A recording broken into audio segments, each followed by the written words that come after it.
but I want you to hold me tight. Know the way I'm talking may be devoid of charm.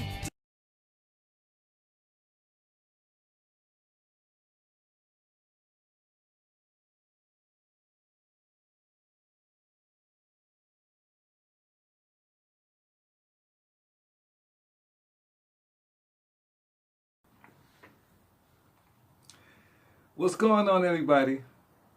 I'm back again. We're going to keep doing this thing. We're going to keep doing it until we get it right. You know, I am on a mission to be great at live streaming. And if I got to do it over and over and over and over again, we're going to do it over and over and over again until we get it right. Okay? So, we're back.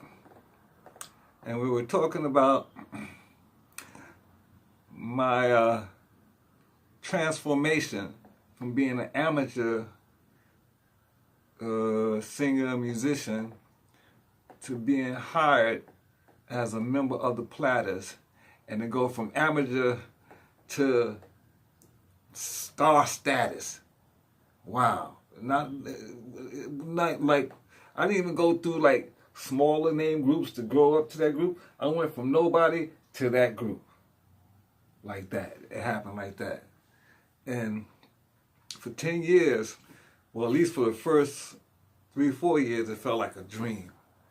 You know, I got the opportunity, the chance to actually live my dream as to be a singer. Now, just imagine how many people in the world dreamt of becoming a singer and actually having it happen. And not only becoming a singer, but becoming a singer in a famous, legendary group that's in the Rock and Roll Hall of Fame. Now your name is attached to that group forever, you know, and it's all documented with videos, pictures and everything. So of performances and stuff. So I'm so grateful and proud of that. And I'll tell you, those years, especially the 80s, man, the 80s. Let's just talk about the 80s. Can we talk about the 80s for a minute? We're just going to take this time and talk about the 80s. You know, from Michael Jackson, Madonna, Prince, and I think those were like the major three. Oh, and George Michael, Luther Vandross, and then I think those were the major stars. And then you had all the other stars who had hit records, but I would say those were the top of the top, the echelon, the top of the echelon. The creme de corps, you know, those groups. So, and music was alive. It was alive, and especially black music. Black music took off worldwide in the 80s. And that brand of black American music took off in the 80s and became worldwide. And I guess that's how many people see us today from there. At least my generation and the generation that came after me. Generation that came before me, not so much. But my generation and generations that came behind me, yeah, that 80s was the starting takeoff point for that music. And I'm going to tell you, you know, just going back in my mind and thinking about those days, oh man. At the time, you think those days wasn't ever going to end, you know? You think they would last forever. You know, we're having so much fun. And everything was just, it seemed like it was just going, everything was coming in motion. It was just working out. It was just It was just happening. It seemed like everything was falling in place for me in my career. And it just set, I don't even know how to say it. It just set me on that path where I couldn't stop. It was no way I was going to turn back and do something else. My mind was set. It was this or nothing. You know, and thank goodness I had all those great starts to sustain me, to keep me going, because from the time that I left the Platters in '92, that's when my solo career jump started, and I went back to Japan. No, actually, I was in Singapore.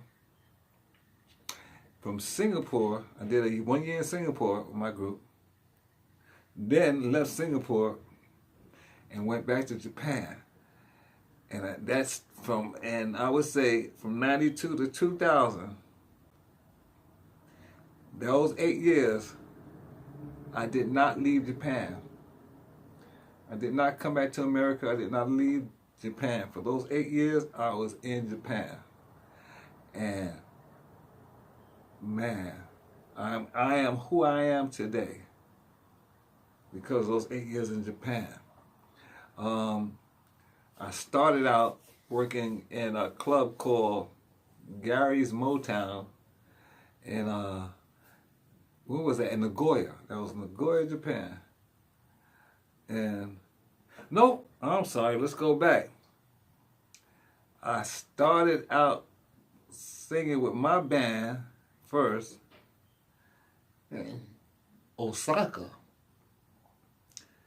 at, what was the name of that club? Underground, I think. Downstairs, the club we was in, and then we played. The videos I have is from us at Bayside Jenny's when we did that. That was just a one-off thing, one night thing, but we were based at the other club, and I loved that spot. It was a little intimate club, a nice little stage just for the band, a nice audience coming in every night, and those Japanese girls coming in every night, man. Oh man, let me tell you something. Those were the times, you know. People was enjoying live music. My music was the thing. And they had a little short period because now I don't think you can go anywhere and see live music no more, especially in Japan. Not the way it was when I was out there. You know, there was so many, there was a lot of clubs that had live bands in them, that had live music. And people came out every night to see that band play in those clubs, you know.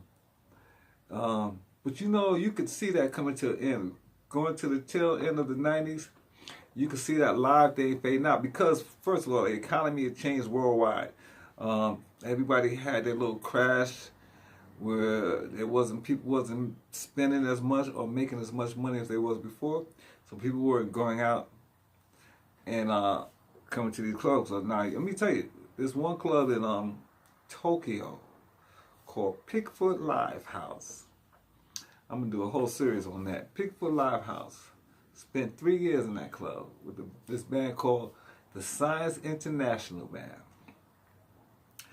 And it was a cover band.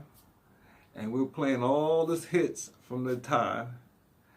And the beauty about that, we were like, it was two bands in that club. I'm going to tell you how great live music was back then. That club had two bands. It had a house band and a guest band. The house band was there year-round. The guest band was there for 3 months, and then they would leave and another guest band would come for 3 months. So it was always two bands in the club. So it's continuous music. One band get off, the other one goes on, then get off, goes on, get off, and go on. It's like that.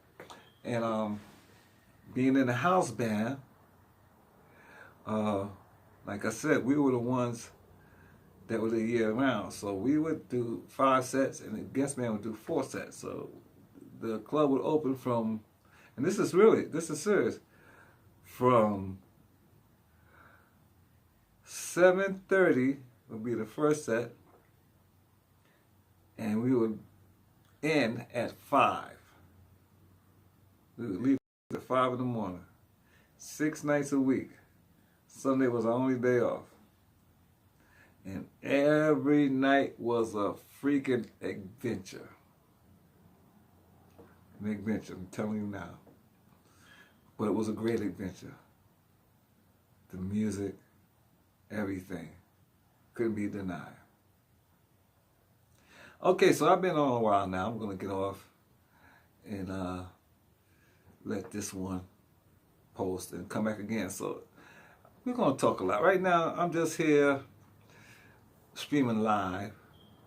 I don't want to keep regurgitating the same stuff that I already put on video. So I'm right here just talking and waiting for some people to come on and talk with me and just have a chat on live stream.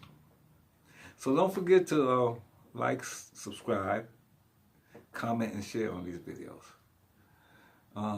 We want to talk, man. I want to talk to you guys. Come on over. Come on in. Come on in. Let's talk, all right? All right? Until next time. Bye-bye.